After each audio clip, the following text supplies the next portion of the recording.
हर एक एहसास के हक़ को अदा तो कर ही लेती है, कहाँ कहाँ पे दर्द है इसका पता तो कर ही लेती है।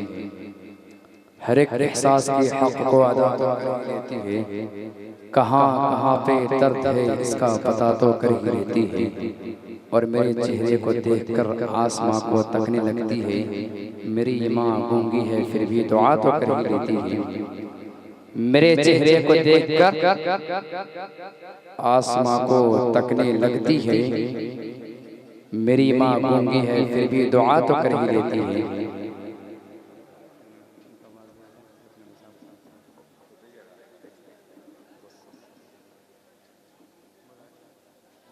मैं फिर